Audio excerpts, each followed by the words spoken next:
Assalamualaikum dan selamat sejahtera kepada semua pelajar. Jadi pada hari ini kita akan sambung lagi kelas kita untuk bab 1 iaitu nombor nisbah. Standard kandungannya ialah 1.1 integer dan standard pembelajaran ialah 1.1.3 mewakilkan integer pada garis nombor dan membuat perkaitan antara nilai integer dengan kedudukan integer tersebut berbanding integer lain pada garis nombor. Dan 1.14 membanding dan menyusun integer mengikut tertib. Jadi untuk kriteria kejayaan, maknanya di akhir pelajaran kita hari ini, murid dapat menentukan kedudukan integer positif dan negatif pada garis nombor. Dan yang kedua, pelajar dapat membanding dan menyusun integer mengikut tertib menaik dan menurun. Okey, di sini kita lihat ada satu garis nombor. Yang cikgu bulatkan ini ialah sifar. Maka pada satu garis nombor, bahagian nombor yang berada di belah kanan adalah nombor positif dan nombor yang berada di belah kiri garis nombor adalah nombor negatif. Okey, pada garis nombor ni tadi kosong, sebelah kanannya adalah nombor 1, nombor 2, nombor 3 dan seterusnya. Dan pada bahagian kiri sifar akan beradanya nombor-nombor negatif yang bermula daripada negatif 1, negatif 2, negatif 3 dan seterusnya. Okey, ini adalah contoh satu garis nombor, ya. Integer positif. Okey, tengok cikgu dah bulatkan sifar kat sini. Baik, semakin besar nombor itu daripada kosong, semakin jauh kedudukannya ke sebelah kanan garis nombor. Maknanya semakin besar nombor tersebut akan berada jauh daripada sifar ini pada garis nombor. Dan satu lagi perkara yang pelajar perlu ingat ialah semakin jauh kedudukan dia daripada sifar, maka nilainya semakin besar. Kat sini saya bagi contoh nombor 1, integer positif 1 dengan 3. Yang mana kedudukan dia paling jauh daripada sifar. Sudah tentunya 3. Maka nilai 3 ini lebih besar daripada 2, lebih besar daripada 1. Okey, kita tengok pula untuk integer negatif. Pada garis nombor yang sama, cikgu dah bulatkan kosong. Tadi cikgu dah bagi tahu nombor yang berada di belah kiri garis nombor adalah nombor negatif ataupun integer negatif. Okey, semakin jauh kedudukannya ke sebelah kiri pada garis nombor, maknanya nombor itu kurang daripada kosong. Bila kurang daripada kosong, maksudnya sama ada dia adalah ada tanda negatif dia.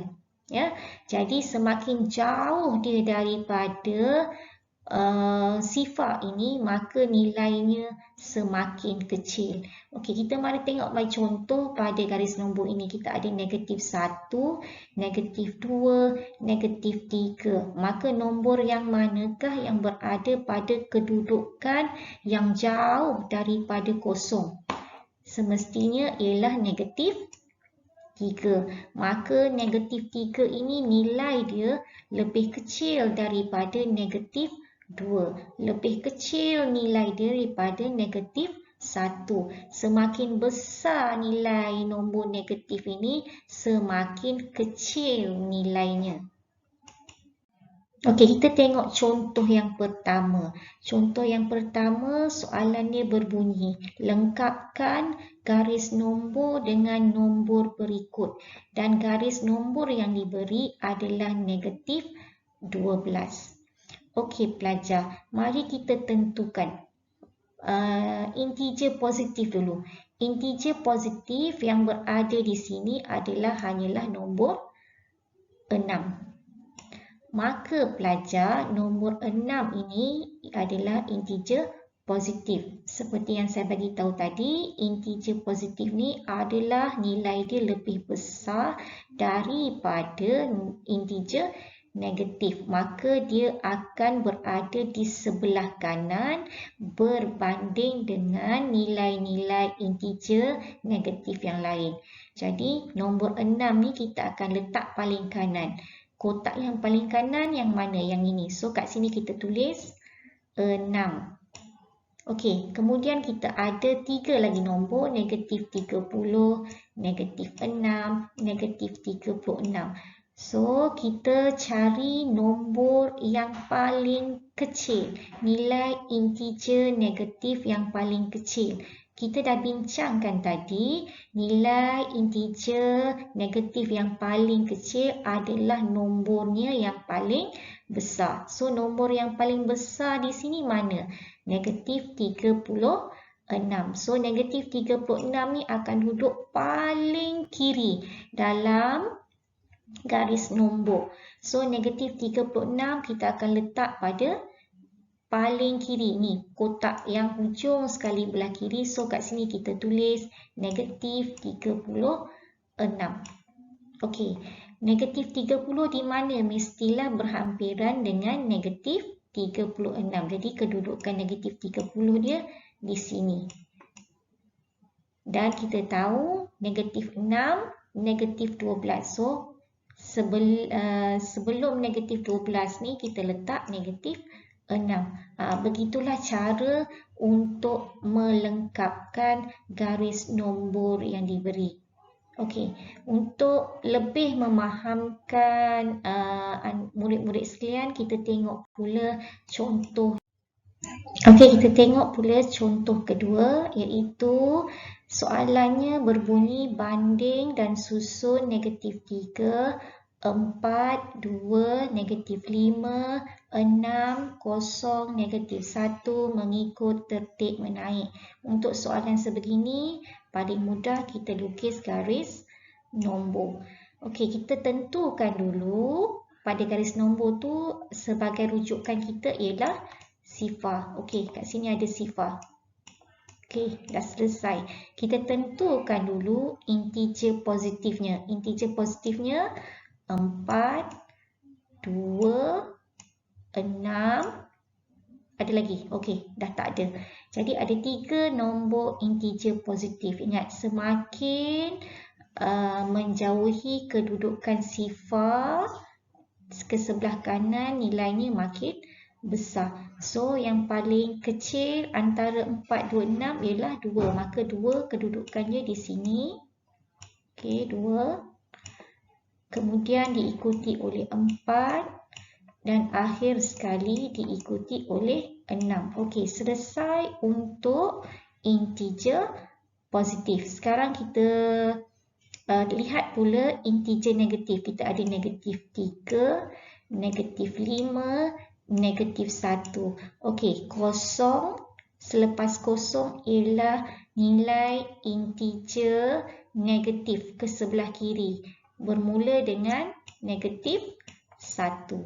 Kemudian negatif 3. Akhir sekali ialah negatif 5. So, kita dah susun.